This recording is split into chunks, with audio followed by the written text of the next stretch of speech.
에콰도르의 식인 부족을 위해 목숨을 바쳤던 짐 엘리엇 선교사님은 이런 말을 남겼습니다. 영원한 것을 위해서 영원하지 않는 것을 포기할 줄 아는 것은 결코 바보가 아니다. 그런데 그 말의 이 원조라고 할 수 있는 분이 바로 사도 바울이에요. 오늘 우리가 함께 살펴보려고 하는 이 빌립보서 3장 말씀이야말로 진정한 영원한 것을 위해 영원하지 않은 것을 기꺼이 포기할 줄 아는 모습을 잘 보여주고 있습니다. 오늘 이 말씀은 빌립보서 안에서는 다소 새로운 흐름을 가지고 있습니다. 빌립보서의 흐름을 볼 때 2장 말씀에서 바로 4장 말씀으로 넘어가는 것이 문맥상 자연스럽습니다. 교회의 하나됨을 계속해서 강조해 왔고 또 하나됨을 강조하는 흐름으로 가는 것이 자연스럽습니다. 학자들 역시 처음 바울이 빌립보서를 쓸 때에 3장을 쓰려고 하지 않고 2장에서 4장을 쓰려고 했다고 추정을 하고 있습니다. 자, 그렇다면 이 3장이 무슨 의미가 있고 왜 들어가는 것인가? 자, 2장에서 4장으로 넘어가려고 하던 그 상황 속에서 빌립보 교회로부터 새로운 소식이 들려온 거예요. 바울에게. 교회 안에 문제가 발생했다는 것입니다. 그래서 성령의 감동을 따라서 이 문제를 다루기 위해 추가로 넣은 기록이 바로 이 3장 말씀이에요. 추가로 들어간 부분이지만 이 말씀은 오늘 우리 교회 가운데도 너무너무 중요한 성령께서 그 상황을 통해서 오고 오는 세대의 교회에게 꼭 필요한 말씀으로 주신 내용입니다. 그래서 이 말씀을 우리가 오늘 잘 귀를 기울이고 이 말씀대로 우리가 순종할 때에 정말 믿음의 큰 유익을 얻습니다. 함께 주시는 메시지를 이제 잘 살펴보도록 하겠습니다. 첫 번째로는 한번 따라합시다. 복음을 굳게 붙들어야 합니다. 첫 번째 메시지는 복음을 굳게 붙들자는 것입니다. 1절을 보시면 주 안에서 기뻐하라는 말씀으로 이 3장의 문을 열고 있습니다. 요즘 우리가 이 베드로전서 말씀을 묵상하면서도 매일 가정 예배를 통해 이 베드로전서 말씀을 묵상하면서도 볼 수 있지만 주 안에서 기뻐하는 것은 예수를 믿는 성도의 가장 중요한 특징이고 또 주님이 성도에게 바라시는 뜻입니다. 주 안에서 기뻐하시기를 축복합니다. 이렇게 기쁨을 강조한 후에 바울은 너희에게 같은 말을 쓰는 것이 내게는 수고롭지 않고 오히려 너희에게 안전하다라는 말씀을 이어갑니다. 자, 그러니까 이 다음에 이어질 내용은 사도 바울이 이미 빌립보 교회에게 경계했던, 이전에도 경계했던 일이라는 거예요. 자, 그럼에도 불구하고 이미 경계했던 일임에도 불구하고 너희에게 같은 말을 쓰는 것이 나한테는 수고롭지 않다. 너희에게는 안전하다. 사실 사람이 이 같은 말을 반복하는 것 별로 안 좋아해요. 듣는 사람도 별로 안 좋아하고 하는 사람도 귀찮을 때가 참 많아요. 그런데 이런 경향과는 달리 성경에서는 반복하는 말씀이 굉장히 많습니다. 사도 바울이 그 부분적인 이유를 보여주고 있는데 이런 반복을 통해서 교회에게 보호를 제공해주고 유익을 제공해 주려고 한다는 거예요. 동시에 반복되는 말은 중요하다는 뜻입니다. 그래서 그런 말씀을 만날 때 마음에 새겨야 되는구나. 이런 메시지로 이해를 해야 돼요. 그래서 여러분 이제 성경을 읽으실 때마다 이게 성경을 개인적으로 보실 때도 도움이 되실 겁니다. 반복되는 부분을 보면 중요한 부분 만났다. 마음판에 새겨야 될 부분이다. 이렇게 꼭 유익을 얻으시기를 바랍니다. 자, 그렇다면 이제 사도 바울이 내가 반복해서 말을 하는 것이 전혀 수고롭지 않고 너희에게 안전하다. 좀 더 적극적으로 이야기하자면 너희에게 유익이다 할 정도의 내용이 도대체 무엇이란 말인가? 2절 같이 읽겠습니다. 시작. 개들을 삼가고 행악하는 자들을 삼가고 몸을 상해하는 일을 삼가라. 자, 삼가라는 표현을 3번이나 반복하면서 굉장히 바울이 과격한 표현을 쓰고 있습니다. 거의 욕설이라고 보아도 무방할 정도의 과격한 표현. 개, 행악하는 자. 이런 표현을 사용하고 있습니다. 그런데 이 개라는 표현, 행악하는 자들이라는 표현은 당시로 볼 때 유대인들이 이방인들을 가리킬 때 쓰는 표현이었습니다. 이게 낯선 표현이 아니라 유대인들이 이방인들을 가리켜서 개들, 행악하는 자들 이렇게 불렀어요. 자, 유대인 입장에서 본다면 빌립보 교회는 이방인들로 이루어진 교회예요. 그러니까 이 개들, 행악하는 자들이라는 표현이 빌립보 교회에게 어울린다, 이렇게 유대인들은 생각할 수 있겠죠. 그런데 사도 바울은 전혀, 유대인으로서 전혀 이런 표현을 교회에게 쓰지 않습니다. 아니, 오히려 다른 대상에게 쓰고 있어요. 도대체 이 개들이라고, 행악자들이라고 바울이 부르고 있는 이들은 누구란 말인가? 자, 2절 끝부분에서 좀 더 구체적인 힌트를 보여주었죠. 바울이 빌립보 교회에게 몸을 상해하는 일을 삼가라고 했잖아요. 여기서 이 몸을 상해하는 일이라는 것은 이 신체 부위를 잘라내버리는 것을 말합니다. 손으로 할 일을 행하는 것을 말하는 거예요. 그러니까 바울은 역설적이게도 이방인이 아니라 유대인들에게 개들이라고, 행악하는 자들이라고 지금 선언을 해버리고 있는 것입니다. 유대인 너희가 개들이야, 행악하는 자들이야. 유대인이 아니라는 거예요. 유대인이 아니다. 자, 아니 유대인이 유대인 아니면 누가 유대인이란 말입니까? 자, 3절에서 이렇게 말씀을 하고 있죠. 같이 읽겠습니다. 하나님의 성령으로 봉사하며 그리스도 예수로 자랑하고 육체를 신뢰하지 아니하는 우리가 곧 할례파라. 여기서 바울은 진정한 할례파, 진정한 유대인이 누구인가를 재정의하고 있습니다. 자, 참 할례파 혹은 참 유대인은 손으로 행한 할례를 받은 사람들이 아니라 하나님의 성령으로 봉사하는 사람들, 그리스도 예수로 자랑하는 사람들, 육체를 신뢰하지 않는 사람들, 바로 예수 그리스도를 믿는 우리이다. 참고로 이 할례파 혹은 유대인이라는 호칭은 하나님의 자녀를 의미하는 호칭이에요. 그러니까 사도 바울은 진정한 하나님의 자녀는 선민의식을 가지고 자랑하고 있는 니들 유대인들이 아니라 예수를 구주로, 주님으로 믿고 있는 교회이다, 성도이다, 이 이야기를 하고 있는 것입니다. 바울이 이렇게 유대인에 대해서, 할례파에 대해서 재정의를 하는 중요한 이유가 있습니다. 유대인들이 빌립보 교회에 파고 들어와서 교회를 어지럽히기 시작했기 때문입니다. 자, 어떤 식으로 어지럽히고 어떤 식으로 문제를 일으켰느냐?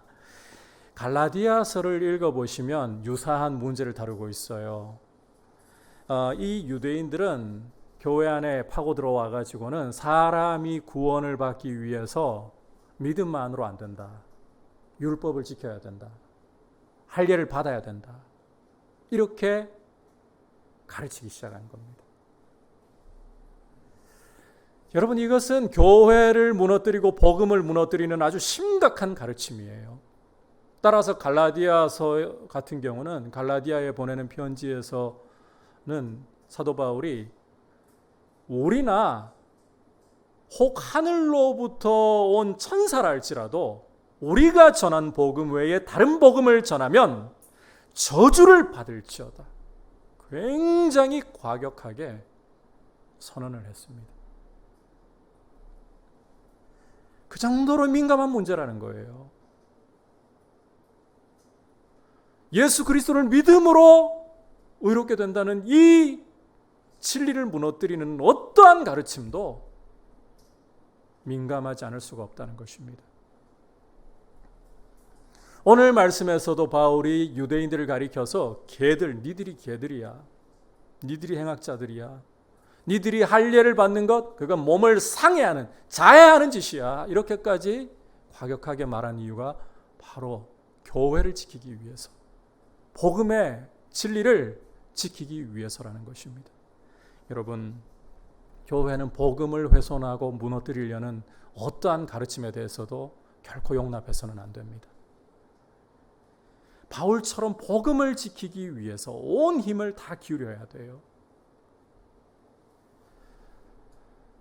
요즘 차별금지법 때문에 한국 교회가 또 민감할 수밖에 없는 상황이 되었습니다. 이 코로나 상황 속에서 이 차별금지법을 통과시켜서 동성애에 대해서 이제 또 성소수자들에 대해서 이 합법화하고 인권을 보호하겠다, 이렇게 흐름을 가져가려고 하고 있죠. 우리가 성경이 말씀하는 대로 동성애에 대해서나 이 잘못된 성에 대해서 철저하게 죄라고 여러분 막아서는 거 참 중요한 문제 중에 하나일 겁니다. 그런데 여러분께 또 제가 강조하고 싶은 게 있어요. 그보다 더 중요한 것은 복음을 지키는 것입니다. 교회가 무너지는 이유는 여러분 이런 말을 하면 박창규 목사 동성애를 지지하나 이렇게 오해하는 분이 계실지 몰라도 이야기할게요. 복음이 복음답게 선포되지 못해서 교회가 복음을 제대로 지키지 못해서 무너지는 겁니다. 이것은 정말 아무리 강조해도 저는 지나치지 않다고 생각하는 부분인데 우리 한국 교회가 지금 위기를 겪고 있는 것은 동성애법 통과되어서 아니요. 복음이 지금 강단에서 복음답게 선포되지 못하고 있다는 게 정말 큰 위기입니다. 강단에서 하나님의 말씀을 선포하고 복음을 선포해야 되는데 설교가 사회 이슈로 정치 이슈로 도배되어 버리고 있어요. 최근에 후배 목사 하나가 전화를 걸어와 가지고는 저한테 탄식을 늘어놓더라고요. 자신이 섬기고 있는 교회의 목사님께서 말씀을 전하실 때에 그 한 편의 설교로 한 주간 동안에 사회 이슈 다 말씀하신다고. 뉴스 안 봐도 된대. 설교 한 편 들으면 사회가 어떻게 돌아가는지를 그 설교 하나로 다 알 수 있대요. 그러면 말씀은 그게 요즘 트렌드래요. 수도권에서는 말씀을 강해하면 고리타분한 설교로 여긴대요. 주제를 가지고 이런 사회 이슈를 가지고 자연스럽게 다가가야 이게 요즘 트렌드다. 말씀을 강해하고 말씀을 풀어 가르치는 설교자들 별로 안 좋아하고 이 친구가 탄식하는 말이 부교육자 중에 그렇게 가르치려고 하면 강단에 세울지 모르겠습니다. 이렇게 저한테 불평을 늘어나요. 이게 문제라는 겁니다. 교회의 위기는 복음을 전하지 않는 데서 오는 것입니다. 교회가 이 복음 위에 굳게 서 있다면 어떤 위기가 닥쳐와도 교회는 승리할 수 있습니다. 여러분, 우리가 신약의 말씀을 읽으면서 성령의 역사로 믿음을 지켜가는 그런 영광스러운 모습들을 볼 때에 사회가 악해서 그거 문제 아니었어요. 사회는 항상 악했습니다. 세상은 언제나 죄 가운데에서 마귀의 지배 아래서 악했습니다. 교회가 복음으로 무장하니까 성령의 역사가 풍성하게 나타나고 교회다우니까 승리하는 거예요. 여러분, 우리의 이 복된 진리를, 복음을 굳게 지켜나가도록 이러려면 복음을 잘 아셔야 돼요. 여러분들을 흔들 어떤 거짓된 가르침에 대해서도 단호히 거부하고 복음 위에 굳게 설 수 있는, 예수 그리스도의 복음 위에 굳게 설 수 있는 저와 여러분 될 수 있기를 축복합니다. 계속해서 두 번째 메시지입니다. 한번 따라하겠습니다. 그리스도를 아는 지식이 가장 귀한 것입니다. 4절에서부터 6절까지 함께 한 목소리로 보겠습니다. 시작. 그러나 나도 육체를 신뢰할 만하며 만일 누구든지 다른 이가 육체를 신뢰할 것이 있는 줄로 생각하면 나는 더욱 그러하리니 나는 8일 만에 히브리인 중에 히브리인이요 율법으로는 바리새인이요 열심으로는 교회를 박해하고 율법의 의로는 흠이 없는 자라. 자, 이제 유대인들을 니들이 개들이다, 니들이 행악자들이다, 할례 몸을 자야 하는 짓이다, 이렇게 완전히 폄하해버렸죠. 복음 진리를 위해서. 이렇게 한 후에 좋다, 니들이 그렇게 육체 자랑하자면 내가 한번 해볼게. 유대인들 보고 들으라고 하는 이야기예요. 사실 이게 이 부분만 친다면, 자, 내가 어떤 사람이었는지 한번 들어봐. 나는 율법을 따라서 난지 8일 만에 할례 받은 사람이야. 여러분, 이 난지 8일 만에 할례 받았다, 이거 유대인들 사이에서는 어마어마한 자랑이에요. 왜냐하면 믿음의 조상 아브라함이 할례를 받은 나이가 언제입니까? 99세예요. 난지 정확히 8일 만에 할례를 받았다. 유대인들 가운데 이렇게 정확하게 지키는 사람들이 많지 않았어요. 그만큼 부모가 율법을 따라서 정확히 할례를 바울에게 받게 해주었다는 거예요. 부모 품에 안겨서부터 율법대로 우리 가정은 삶을 이어온 사람이야. 나 그런 사람이야. 게다가 이스라엘 지파들 중에 12지파들 중에서도 초대 왕을 배출한, 그리고 예루살렘 성전이 있는 이 기업을 받은 지파, 베냐민 지파 출신이야. 뿐만 아니라 나에게는 이방인의 피가 전혀 섞이지 않고 히브리어를 구사하는 히브리인이야. 히브리인 중에 히브리인이란 말이 그런 말이에요. 이걸로도 끝나지 않아요. 율법 가장 엄격한 바리새파 출신이야. 내가 어느 정도로 열심이었느냐? 유대교가 나사렛 이단으로 규정한 교회를 잔멸하려고 할 정도로 열심이었어. 율법에 의 유대인 기준으로 보자면 나는 흠이 없어. 율법을 지키는 부분에서 나는 단 한 번도 태만이라는 단어를 떠올리게 할 일이 없을 정도로 열심이었어. 난 율법에서도 완벽했어. 여러분, 육체로 자랑하자면 바울이라는 사람은 이 정도로 내세울 것이 많은 사람이라는 겁니다. 유대인 중에서도 더할 나위 없이 자랑할 것 많은 유대인 중에 유대인이 바로 바울이라는 거예요.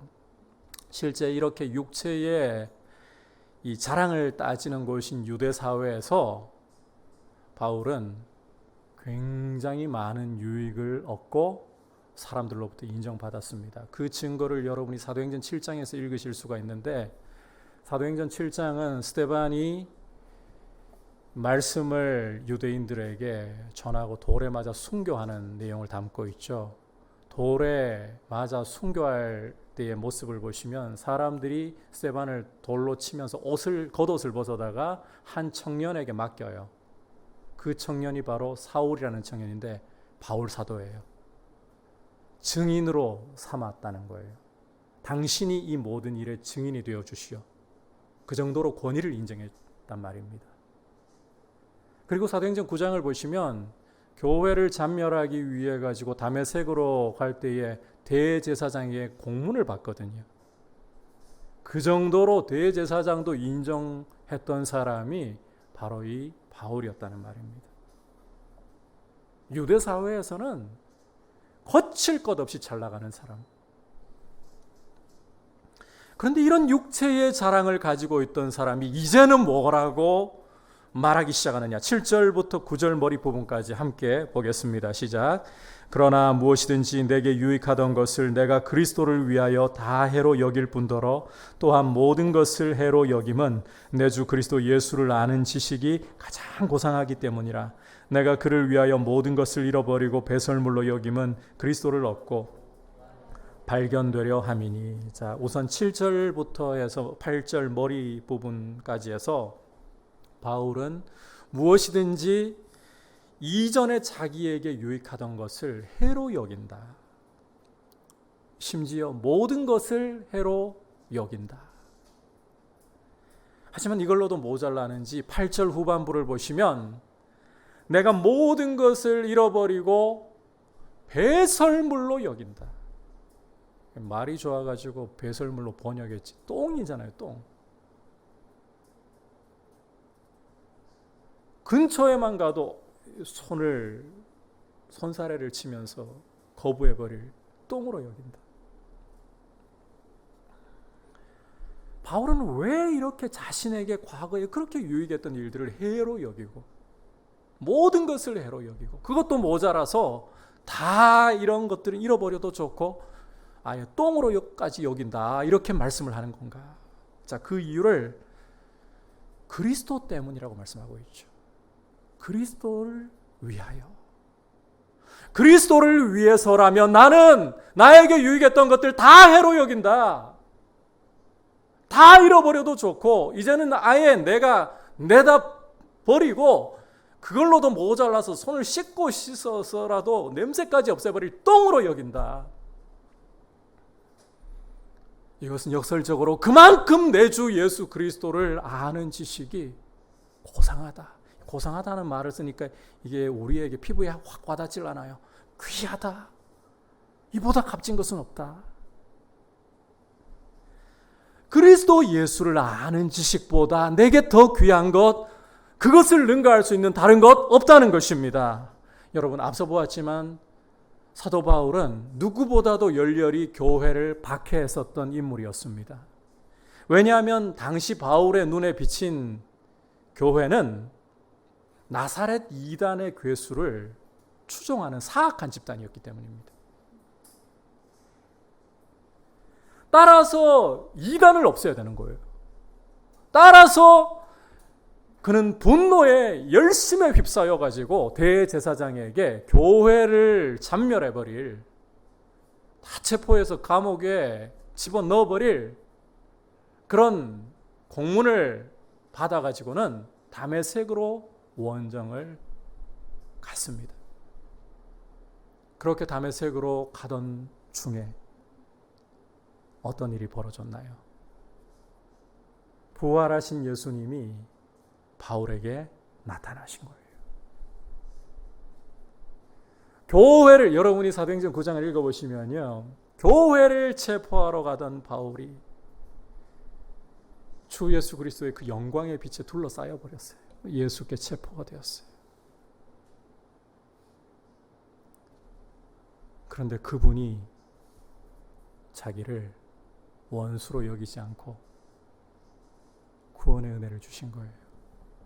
사실 부활하신 예수님을 맞닥뜨리는 순간에 바울은 인생이 송두리째 뒤집어지는 충격을 받았습니다. 왜 예수를 그렇게 미워하고 교회를 그렇게 미워했느냐? 율법에 따르면, 신명기 21장 23절에 따르면 나무에 달린 자는 하나님의 저주를 받은 자라.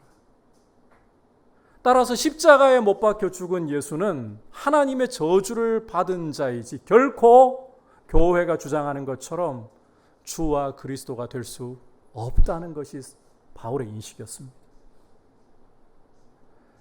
그런데 다메섹 도상에서 저주를 받아 죽은 줄 알았던 예수가 부활하신 채로 자신에게 나타나셨어요. 바울은 바리새파로서 하나님이 부활을 주신다는 사실을 믿고 있습니다. 예수가 부활하셨다. 자기에게 나타나셨다. 누가 살리셔서 자기 앞에 나타내신 겁니까? 하나님께서.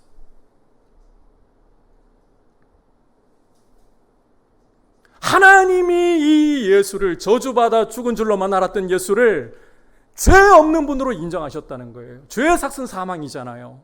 하나님이 부활시켜 주셨다는 말은 하나님이 이 예수를 죄 없는 분으로, 의로운 분으로 공증하셨다는 거예요.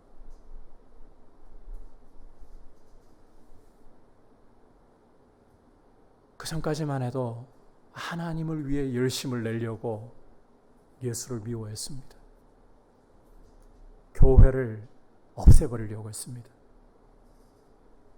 그런데 부활하신 예수를 만나는 순간 하나님이 의롭다고 공증하신 예수를 만나는 순간 사울의 인생은 뒤집어질 수밖에 없어요. 내가 하나님을 위해 열심을 내었는데 오히려 하나님이 의롭다고 공증하신 분을 대적했구나. 결국 나는 하나님을 대적한 것이었구나. 그런데 그를 원수로 여기고 심판하지 않고 내 이름을 위해 이방 가운데 복음을 전할 그릇이라.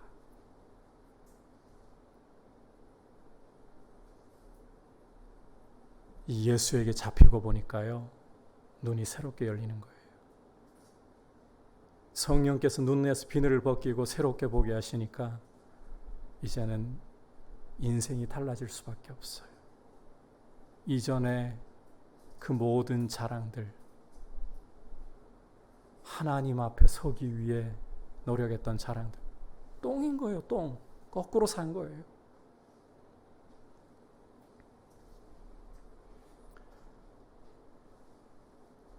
그리스도 예수를 아는 게 진짜였구나.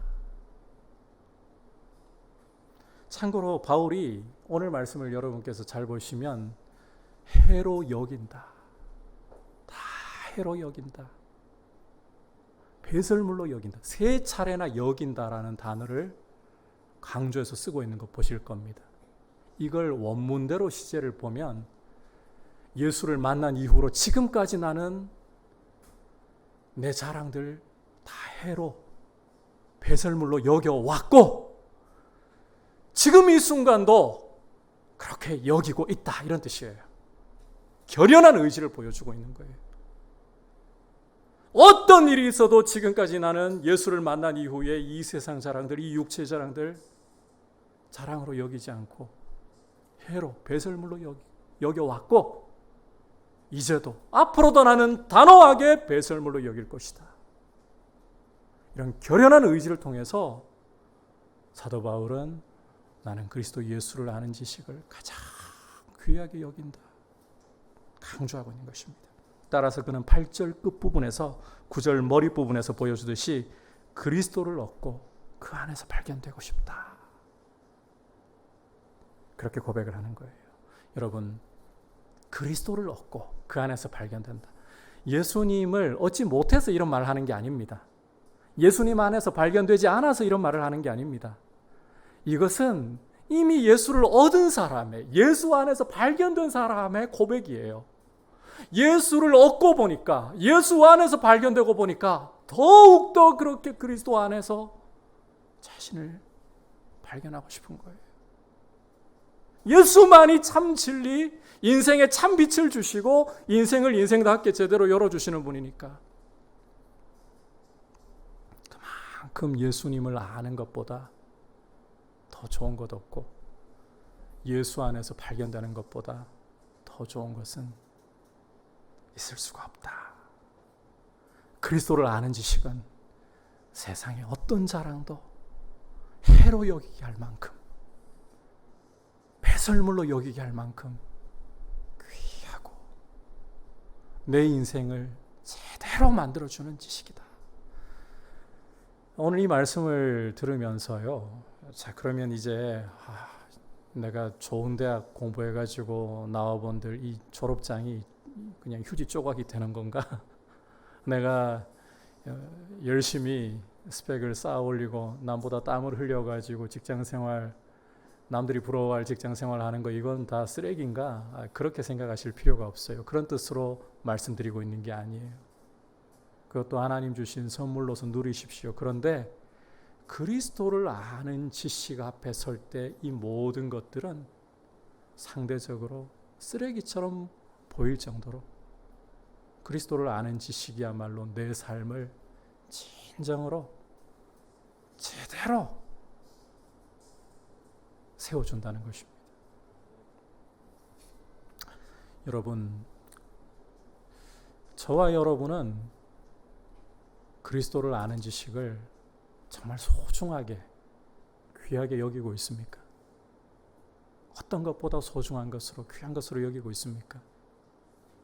우리가 무엇을 정말 소중히 값지게 여기고 있는가를 점검해 보려면 우리의 관심과 우리의 이 시간과 우리의 물질과 열정을 어디에 쏟아 부으려고 하는가를 살펴보면 됩니다. 어렵지 않아요. 간단해요. 좀 바꿔가지고 말하자면 내 마음이 무엇을 계속해서 생각하는가, 주야로 이걸 묵상한다는 표현을 쓸 수 있는 거죠.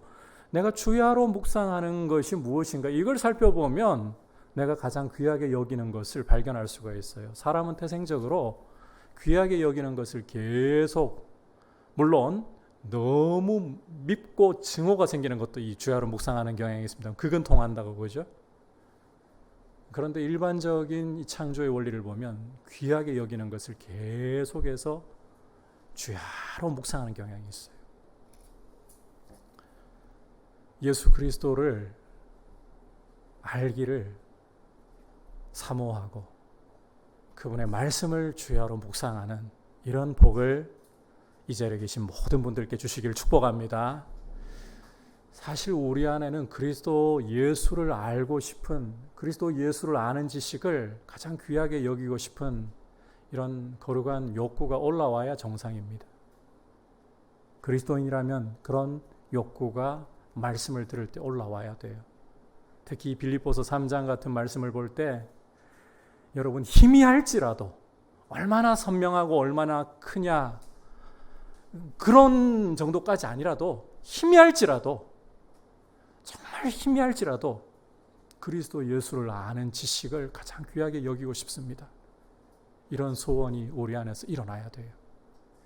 왜냐하면 성령께서 우리 안에 오셔서 이 그리스도를 아는 지식에 대해서 사모함을 주시기 때문에 그래요. 물론 우리 육체 안에는 이 죄가 남아 있어가지고 이 죄의 소욕이 성령의 소욕을, 그리스도를 알고 싶은 이 소욕을 가로막고 방해하면서 갈등이 일어날 수밖에 없습니다. 그래서 이 갈등이 계속해서 격화되는 가운데 때로는 우리가 해야 할 만큼 주님을 사랑하지 못하고 주님을 알아야 할 만큼 알려 하지 않는 내 모습을 보면서 죄송하고 송구하고 때로는 죄책감에 빠지는 경우들도 있어요. 하지만 여러분 이 이야기를 좀 잘 들어주셨으면 좋겠어요. 얼마나 잘하느냐가 중요한 게 아니라 내 안에 성령께서 주시는 그 소원을, 아무리 작더라도 그 소원을 붙들고 그리스도를 알기를 원합니다. 내 주 예수 그리스도를 더 알기를 원합니다. 그리스도를 알수록 내 눈이 열려서 세상에서 가짜를 보고 진짜인 것처럼 착각하면서 가짜를 붙들려고 목숨 거는 것이 아니라 진짜를 위해, 진정한 보화를 위해 내 삶을 살아갈 수 있습니다. 우리 가짜를 붙들기 위해 얼마나 아등바등 살아가는 게 많습니까? 내가 이 사람과 결혼만 하기만 하면 내 인생은 남들이 부러워할 만큼 행복할 거야. 내가 이 직장에만 취업을 하면 내 인생은 장밋빛이 될 거야. 내가 이 선택을 하기만 하면 내 인생은 후회하지 않아도 될 거야. 우리는 반복되는 실패에도 불구하고 교훈도 받지 못할 때가 너무 많아요. 해 아래서 새 것이 없다고 이전에 지나갔던 일들이 반복되어도 또 까먹어버려요. 그리고는 바람과 같은 일들을 잡으려고. 그리스도를 아는 지식이야말로 우리 눈을 뜨게 합니다. 우리의 인생을 하나님 안에서 새롭게 발견하게 합니다. 그러므로 여러분, 그리스도를 아는 지식으로 내 눈이 밝아지고 열리게 해달라고. 그리스도를 아는 지식이 가장 귀한 것입니다. 이런 소원을 여러분 가만두면요, 죄악의 소욕이 이 지식을 자꾸 가로막고 이런 성령의 소욕을 가로막아서 자꾸 희미해지게 돼요. 주님 더 알기 원합니다. 주님을 더 사모하기 원합니다. 주님 아는 것보다 더 귀한 것 없습니다. 이렇게 우리의 소원과 우리의 고백을 주님 앞에 올려드릴 수 있기를 바랍니다. 자, 그렇다면 이제 마지막으로 바울이 왜 이렇게 그리스도를 위하려고 하는가? 왜 그리스도를 아는 지식이 인생을 송두리째 바꿀 수밖에 없는 귀한 지식이라고 하는가? 그 본질적인 부분을 살펴보겠습니다. 같이 9절 내가부터 읽도록 하겠습니다. 시작. 내가 가진 의는 율법에서 난 것이 아니요 오직 그리스도를 믿음으로 말미암은 것이니 곧 믿음으로 하나님께로부터 난 의라. 여러분, 거두절미하고 인생이 가장 깊은 곳에서부터 인생이 사모하고 필요로 하는 것은 의입니다. 여러분, 우리 인생의 몸부림은 사람들이 빛 가운데서 깨닫지 못하기 때문에 몰라서 그렇지 의예요. 의. 의라는 말은 쉽게 설명하면 하나님과의 바른 관계예요. 하나님과의 바른 관계에서만 생명이 오고 영생이 오는 거예요. 왜 인간이 첨단 기술을 계속해서 나날이 발전시키려고 하고, 왜 지식을 지금까지 역사상 쌓여있는 책들만 해도 우리 평생에 다 못 읽어요. 그럼에도 불구하고 끊임없이 책을 짓고 끊임없이 지식을 쌓으려고 하고, 왜 끊임없이 이 땅에서의 수많은 오락들을 새로운 방향으로 만들어내면서 창조적인 작업을 하려고 하는가? 그 본질에 들어가 보면 풍성한 삶을 얻고 싶은 거예요. 영생을 얻고 싶은 거예요. 결국 의에 대한 갈망인 거예요.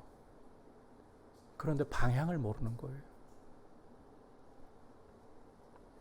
여러분, 의가 우리 인생에게, 하나님과의 바른 관계가 우리 인생에게 진정한 행복이고 풍성한 삶을 가져오고 영생을 가져오는 것입니다.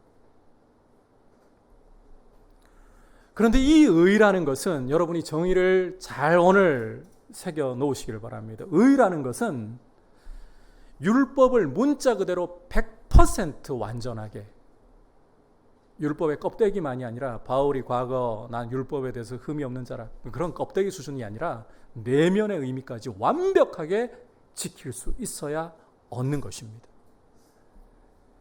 하지만 여러분, 우리 인생은 아담 안에서 죄인으로 태어났어요. 율법을 지킨다고요? 율법에게 다가서는 순간, 아니 세상에 응애하고 태어나는 순간 율법 아래서 태어납니다. 죄인에게 율법은 사형을 선고합니다. 하나님의 진노와 저주를 선포합니다. 우리는 나면서부터 아담의 핏줄을 물려받아서 저주받고 심판받은 죄인이에요. 따라서 이런 상태로는 의는커녕 아무 소망이 없습니다. 하나님의 진노 아래 있는 인생, 저주 아래 있는 인생, 그게 우리 원래 주소예요.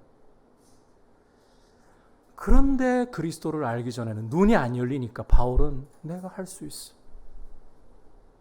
나를 봐. 율법으로는 흠이 없는 자야.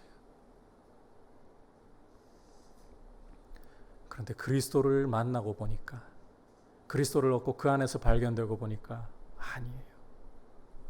율법의 의를, 요구를 이룰 수 없어요. 누가 이 의를 그러면 이룰 수 있느냐? 예수 그리스도께서 하늘 보좌를 떠나 이 땅에 성육신 하셔서 우리의 자리에 들어오시고, 우리가 실패한 율법의 요구를 하나하나 이루시는 거예요. 그분이 성육신 하셔서 마리아의 태에 임신되신 것부터가, 태어나셔서 그분이 아기로서 부모님의 품에 안겨서, 그리고 그분이 행하신 그 모든 일들이 율법을 이루는 거예요. 그 절정이 바로 십자가입니다. 율법은 죄인들에게 죄에 대해서 사망을 요구하고 있습니다. 값으로 사망을 요구하고 있습니다.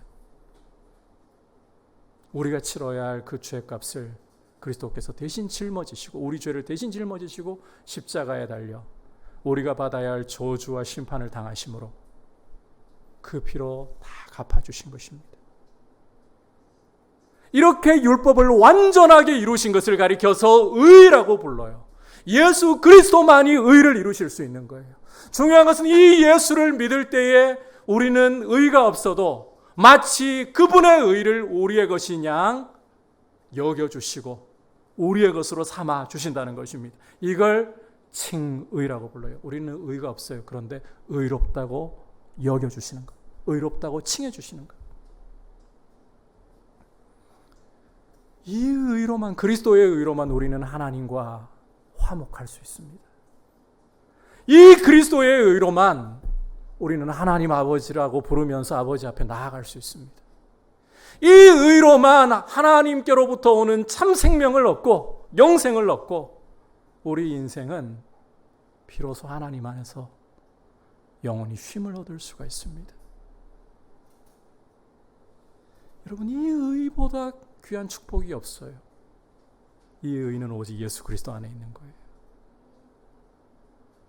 그리스도를 떠나서는 어디에서도 의를 찾을 수 없습니다.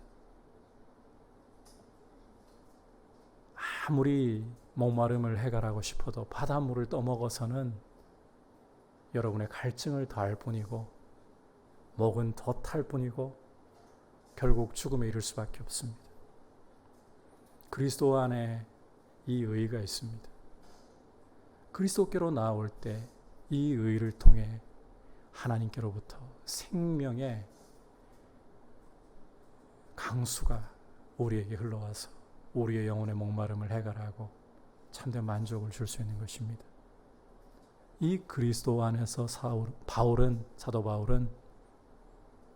사랑을 찾는 거예요.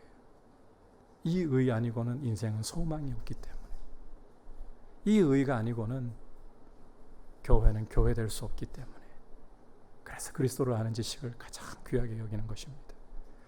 그리스도를 얻고 그리스도 안에서 발견되려고 하는 것입니다. 여러분, 이 그리스도 안에서 우리에게 주시는 값없이 믿음으로 얻는 이 의를 정말 귀한 보배로 여기고, 이 의 위에 서 있는 게 교회입니다. 교회는 이 의 위에서 세상 앞에서 이 의를 기초로 하나님의 의를 이루어가야 되는 거예요.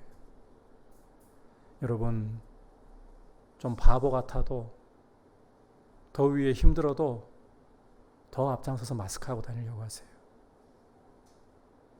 모임 자제하라고 좀 부탁하면 만나고 싶어도 안전하게 만나려고 노력을 하고, 부득이한 경우에라도 어떻게 해서든 안전하게 만나려고 노력하고, 가급적이면 지금은 만나지 않아야 돼요. 의를 얻은 사람답게 세상에게 의를 보여주려면, 이 그리스도의 의는 죄에 대한 면허증 아닙니다. 이 의 위에 섰기 때문에 이제는 오히려 삶을 더 의롭게 만들어가는 겁니다. 그리고 좀 더 우리가 그리스도인답게 손해보려고 하고, 이게 교회의 영광입니다. 이런 영광을 여러분 함께 주님 안에서 더 깊이 발견하고 이루어 나갈 수 있길 축복합니다. 빌립보 교회 안에 파고든 이 유대인들에 대해서 교회를 지키기 위해 사도 바울이 어떻게 말씀을 주고 있는가를 보았죠. 두 가지 메시지. 첫 번째는 복음을 지키는 것이 곧 교회를 지키는 것이다. 여러분, 교회를 지키는 길은 이 코로나 상황에서 우리 한국 교회는 큰 위기를 맞고 있습니다. 하루가 멀다 하고 교회에서 확진자 나오는 소식 때문에 처음에는 신천지가 욕을 먹었지만 지금은 교회가 욕을 먹고 있습니다. 이런 상황 속에서 교회가 앞으로 어떻게 존속할 수 있을 것인가, 이 염려가 나오지 않을 수 없는 상황까지 가고 있습니다. 그런데 교회의 존립은 복음에 달려 있습니다. 교회가 복음을 붙들고 가느냐, 생명의 복음을 지키는 것이 교회를 지키는 것입니다. 그리고 두 번째로는 그리스도 예수를 아는 지식을 가장 귀하게 여기는 것이야말로, 이것이야말로 교회의 영광입니다. 그리스도 안에서 여러분이 발견되도록, 그리스도를 얻고 그리스도 안에서 발견되도록 그리스도를 가장 귀하게 여길 수 있기를 축복합니다. 이제 말씀을 생각하면서 함께 찬송가 453장 고백드리도록 하겠습니다.